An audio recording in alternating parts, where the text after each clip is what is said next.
안녕하세요. 맥공이어서 67번째 시간입니다.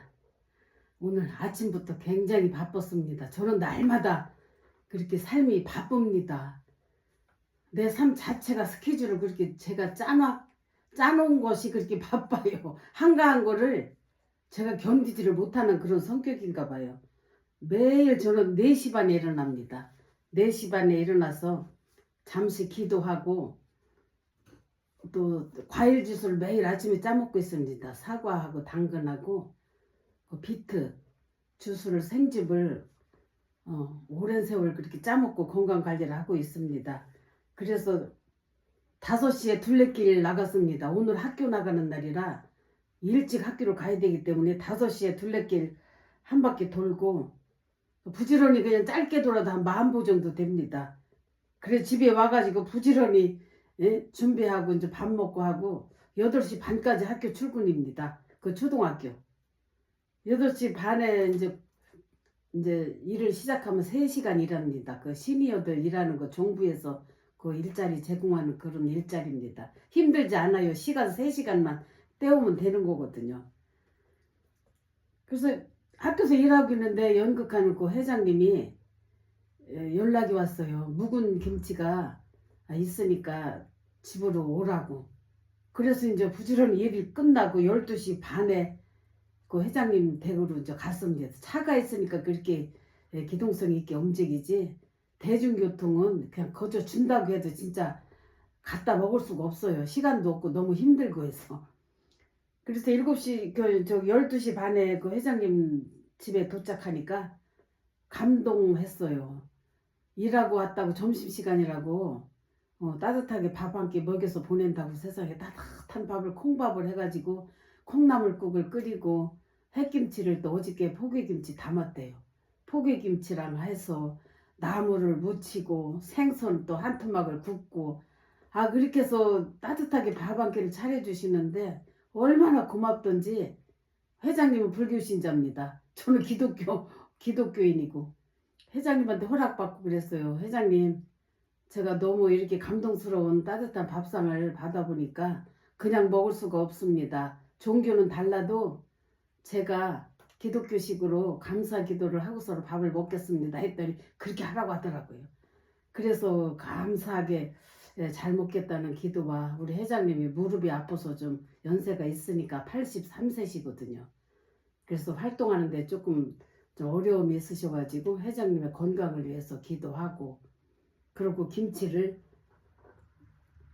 한 15kg 정도 돼요. 15kg 정도 차가 있으니까 이제 싣고서로 집에다 갖다 놓고 부지런히 또 이제 사업장에 나갔습니다. 사업장에 나가서 이제 일이 있으면 일하고 또 독서 동아리를 하니까 책을 필독으로 읽어야 돼요. 그래서 책을 또 읽고 그러다가 그렇게 해서 이제 5시 저는 항상 1년 12달 5시면 퇴근합니다. 집에 와서 또 오후에 할 일이 또 있어요. 이거 저녁에 집에 와서 제가 왼공이어서 영상을 찍거든요. 그래 이것도 찍어야 되고 또 저희 교회가 40주년 이제 올 7월 첫 주가 40주년이에요. 개척한 제가 진짜 개척 멤버이기 때문에 감개가 무량합니다. 한 교회를 40년을 다닌 거예요. 그래서 전 교인 성경 쓰기 숙제를 주셨어요. 목사님이. 한 사람이 다 쓰는 게 아니라 한 사람이 늑장씩을 써야 됩니다. 그래가지고 전 교인 몇백 명이 합쳐가지고 성경을 이제 한 권을 써가지고 책으로 낸다는 거예요. 40주년 기념으로. 그래서 거기 동참을 안 할 수가 없습니다.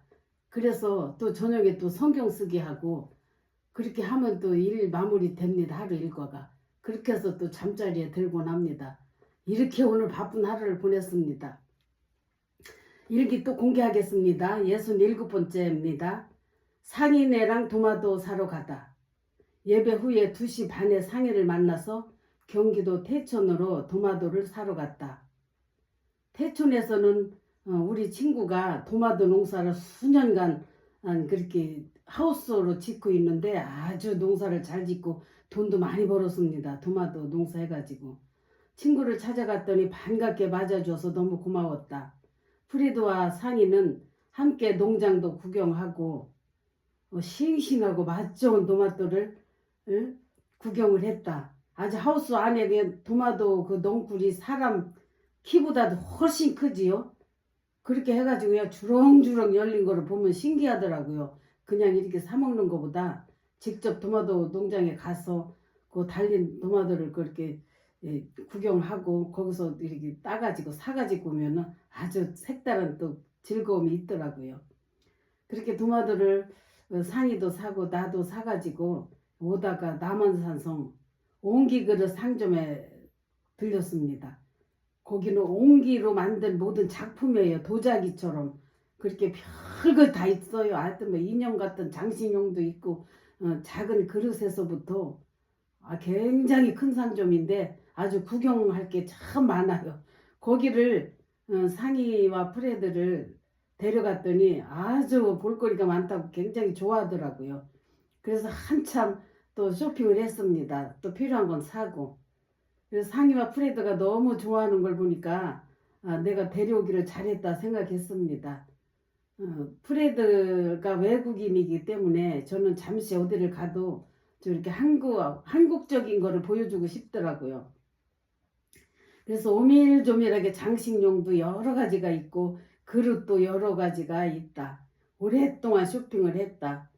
우리는 오는 길에 남한산성 재래시장에 들려서 야채도 사고 또 부침개 해먹는다고 그 재료도 사고 우리 집에 와서 여러 가지 야채를 넣고 부침개를 해서 막걸리와 함께 맛있게 먹었습니다. 프레드가 한국 음식을 어찌나 잘 먹는지 상이도 아주 맛있다고 하면서 잘 먹어주니까 고마웠다. 다 부침개도 부치고 두어쪽을 싸주고 보냈다. 싸줘서 두어쪽을 싸서 주고 보냈습니다. 그래서 오공공원을 둘러보고 너무 동네가 좋다며 같이 오공공원을 돌아보았네요. 우리 집 바로 옆에가 저는 큰 공원이 있습니다. 이런 공원이 서울에 한 3개 정도 있다고 하더라고요. 그래서 굉장히 크고 아주 그냥 다양한 시설이 있습니다. 운동 시설도 다양하게 있고. 그래 둘러보고 너무 동네가 좋다고 하면서 아주 극찬을 한다. 애들은 돌아가고 난 토마토와 부침을 또 싸들고 우리 며느리 집에 가서 전해주고 돌아왔다. 이렇게 오늘 하루도 바쁘고 행복하고 귀한 하루를 너무 잘 보냈습니다. 감사합니다 하나님. 이렇게 적었습니다. 2014년 5월달입니다. 토마토 컵밥. 어저께 이불을 선물 받았다. 3세트나 받았다. 여름 이불인데 까는 거와 혼이불 덮는 거 또 베개 효충까지 우리 손님 중에서 나랑 친하게 지내는 그 진경이 엄마가 가져다 준 것이다. 진경이네는 정말 넓은 아파트에서 사업하는 남편과 아주 잘 사는 사람이다. 나한테는 아낌없이 베풀고 살아가고 있다. 언제나 여러모로 도와주려고 애쓰는 고마운 정말 손님이다. 한 채는 내가 쓰고 한 채는 상의를 주려고 예쁘게 포장을 해서 상인의 집을 방문을 했다. 상의와 프레드가 반가워한다. 선물도 마음에 든다면서 좋아한다. 이모 온다고 상의가 귀한 음식을 준비했는데 도마도 컵밥이라고 한다. 난 처음 보고 처음 먹어보는 음식이었다. 설명을 듣고 보니 도마도를 속을 싹 긁어내고 거기 그 안에다 닭고기와 야채를 넣고 볶음밥을 따로 해가지고 토마토 속에다가 볶음밥을 넣고 위에다가 치즈를 얹고 오븐에 살짝 굽는 것이란다. 그런대로 맛있었고 이모에게 뽐내려고 특별한 요리를 했다고 자랑을 한다. 말을 들어보니 얼마나 고마운 마음이었는지 정말 하나님께 감사하며 또 감사 기도하고 셋이서 맛있게 먹고 놀다가 왔다. 이렇게 씁니다. 캄보디아 애기 엄마. 오늘은 일 끝내고 캄보디아에서 한국으로 시집온 엄마 집을 방문했다. 옛날에 한 건물에 살던 사람이기도 하다.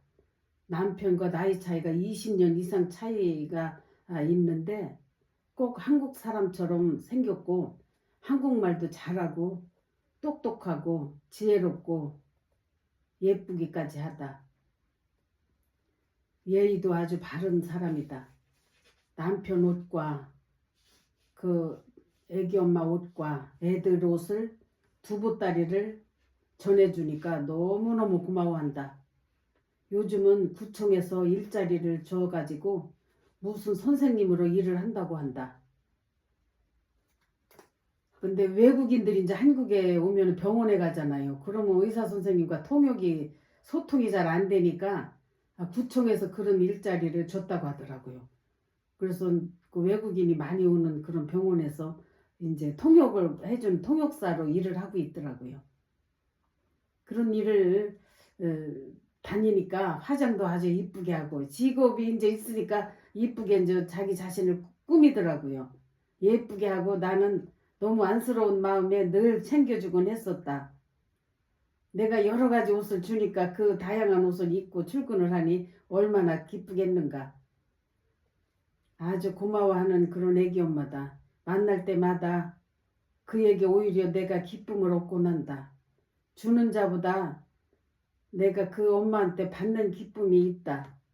애들 잘 키우고 여기서 행복하기를 늘 바라며 살고 있다. 언제나 내가 이 애기 엄마를 보면 토닥토닥 해줍니다. 한국이 살기 좋으니까 여기서 성실하게 잘 살고 또 두 아이들 잘 키우면은 이 다음에 편하게 살 날이 올 거니까 지금은 힘들어도 참고 가정 지키면서 잘 살고 그러라고 제가 항상 토닥토닥 해주니까 굉장히 고마워하고 자기 가정적인 그런 이야기도 속 있는 이야기도 저한테 이렇게 하곤 했습니다. 2014년 5월달입니다. 또 숙희 권사와 함께 올 초부터 주말마다 숙희 권사님과 운동을 다니고 있다. 오늘도 새벽 6시 반에 마천동 종점에서 만나고 남한산성을 갔다. 권사님은 요즘 2달째 딸네 집 아기를 보고 있는데 딸과 사위가 엄마를 너무 힘들게 해서 많은 스트레스를 받고 있다고 한다. 그로 인해 우울증까지 왔다고 한다. 예를 들면 딸내 가족밖에 모르고 날마다 빨래를 산더미처럼 벗어놓고 그리고 말을 함부로 한다고 한다. 아프고 힘들고 엄마가 아프고 힘들고 해도 딸과 사이는 모른 척 한다고 한다. 딸내 집이 멀더라고요. 우리 잠실에서 저기 거의 일산 다 가는데 거기까지 그 왔다 갔다 출퇴근하면서 그 딸네 집 아이를 보고 있는데 그 딸이 자기 남편과 자기 자식밖에 모른다는 거예요. 그냥 엄마는 무슨 식모처럼 그렇게 일을 시킨다고 하더라고요. 빨래를 막 산더미처럼 벗어놓고 다니고 그냥 주방이니 뭐 청소 이런 거 일체 신경 안 쓰고 엄마가 다 해주겠지. 이렇게 하니까는 이 엄마가 딸한테 무시당하면서 식모처럼 일만 하니까 거기에 대한 그런 스트레스가 쌓여서 우울증까지 왔다고 저한테 아주 그냥 하소연을 하더라고요. 외식을 해도 지들 가족끼리만 한다고 합니다. 엄마가 이제 딸이 퇴근하고 집에 오면 엄마는 또 여기 잠실 집으로 오곤 하는데 엄마는 딸하고 같이 먹으려고 잔뜩 기대하고 이렇게 있으면은 딸이 와서는 엄마 우리는 밥 먹었으니까 신경 쓰지 말고 엄마 혼자 드세요. 이렇게 한다는 거예요. 그러니까 이 엄마가 그냥 거기서 그냥 무시당하는 그런 느낌이 들고 해서 굉장히 그런 점들이 서운하다고 하더라고요. 결정적인 것은 2달째 일을 한 결과 2달째 일을 하는데 용돈이라고 돈 30만 원을 주더라는 겁니다. 그러니까 여기서 이 엄마가 그냥 너무너무 실망하고 얘들이 엄마를 너무 가볍게 여기는구나 이렇게 생각을 해서 더 상처가 컸다고 하더라고요. 서운하다는 말도 못하고 밤에 혼자 눈물을 흘린다고 한다. 난 숙희 권사님이 가슴이 아프도록 안 됐지만 그렇게 된 원인이 권사님에게 있지 않을까? 난 이렇게 생각을 해왔다. 엄마로서 당당하게 살면서 할 말은 하고 잘못하는 것은 바로 잡아주고 자식들과 소통하면서 살았다면 아마 이런 일이 있었을까 하고 생각을 해봤다.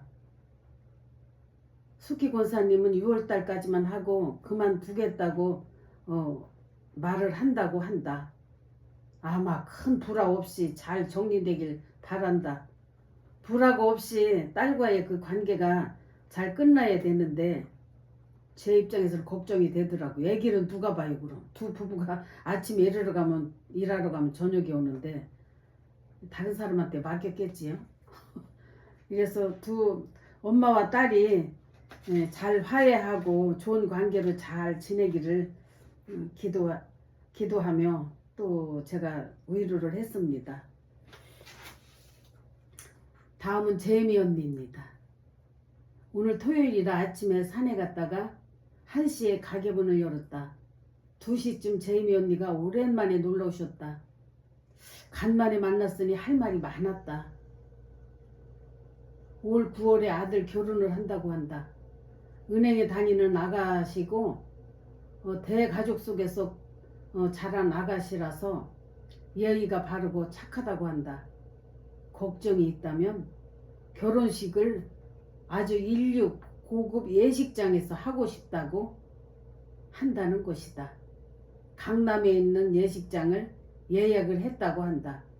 식대가 5만 원이나 해서 이때는 5만 원이면 엄청 큰 돈이었습니다. 이때 5만 원이면. 언니는 걱정이 되지만 신부가 원하는 일이라서 할 수 없이 승낙을 했다고 한다. 그래도 언니는 1억을 보태서 아들이 취직해서 7천만 원을 벌었는데 1억 5천짜리 집을 얻고 2천만 원은 결혼 비용으로 쓸 계획이라고 한다. 이 언니도 혼자 살면서 아들 그 집 얻는데 1억을 보태줬으면 큰 돈을 보태준 겁니다. 결혼 비용으로 쓸 계획이라고 하는데 혼자서 아들 결혼식을 한다고 생각을 하니 걱정이 많이 되고 잠도 안 온다고 한다. 나도 해본 일인데 왜 언니 속을 모르겠나. 함께 많은 이야기를 했다. 7시쯤 언니와 함께 보리밥집에 가서 저녁을 먹고 언니와 헤어졌다. 하나님, 아들 하나밖에 없는 언니의 아들 지켜주시고 결혼식도 무사히 잘 치러지게 하시고 며느리가 잘 들어와서 행복한 가정 이루고 살 수 있도록 축복해 주시옵소서. 선화권사 남편 사망. 주여, 어찌 이런 일이 있습니까? 지난주까지만 해도 건강하게 교회에서 함께 예배도 드렸던 집사님이 사망을 하다니요. 오늘부터 부흥 집회가 있어서 오후 예배까지 드리고 5시가 넘어서 목사님 하시는 말씀, 떨리는 목소리로 안타까운 소식이 있어 전합니다 하신다. 하시는 말씀이 어젯밤 8시쯤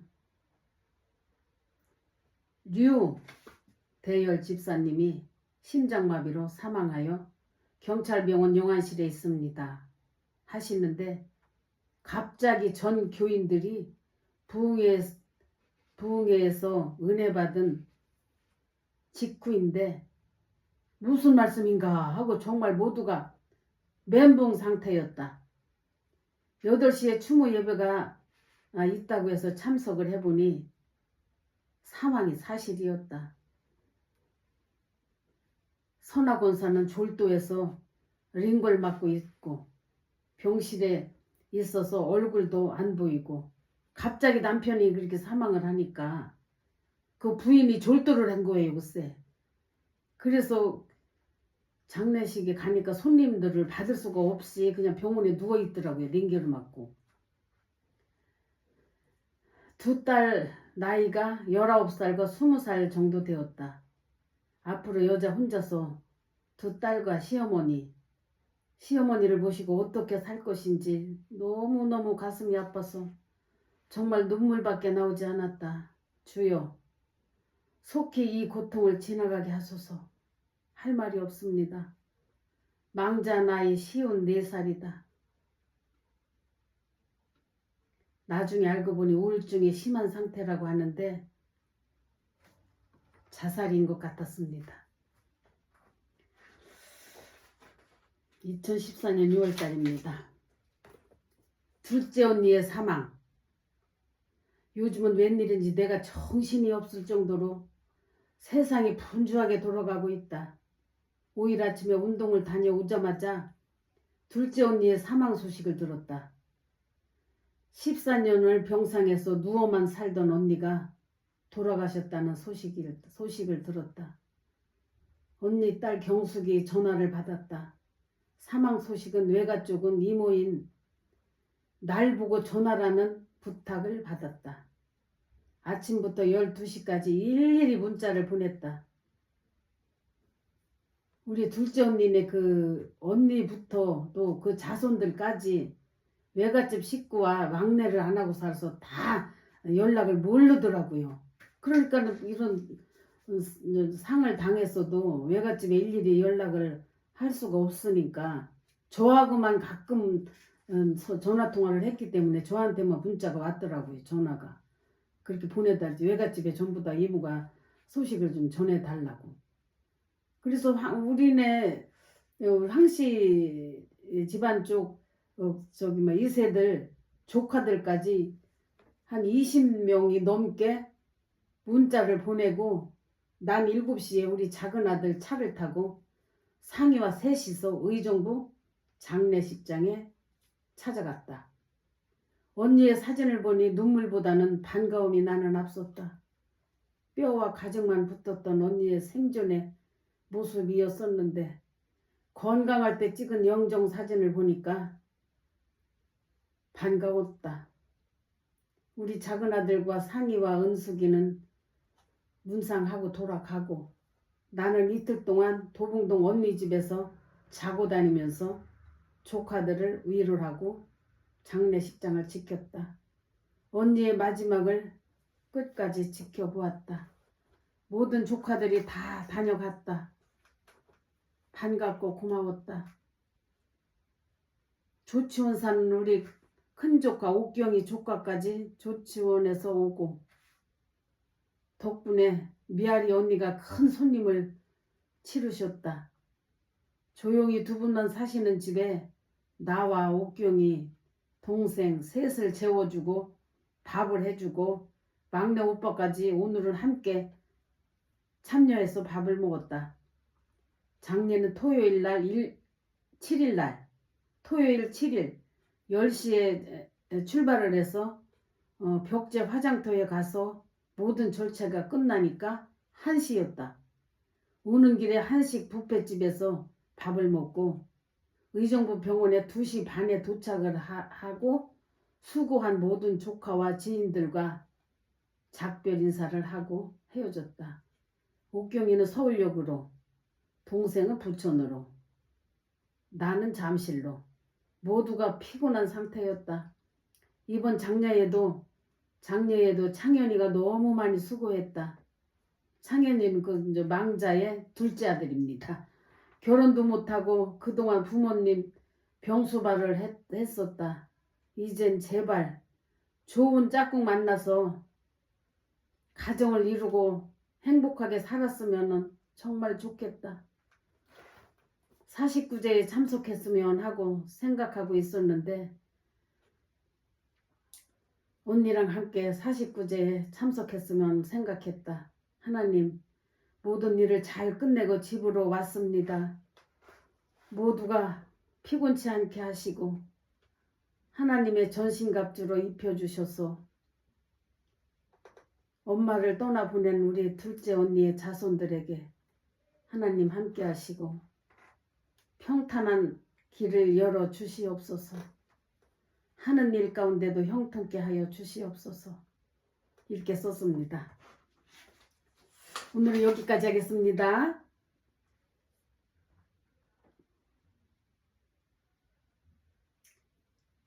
건강하세요.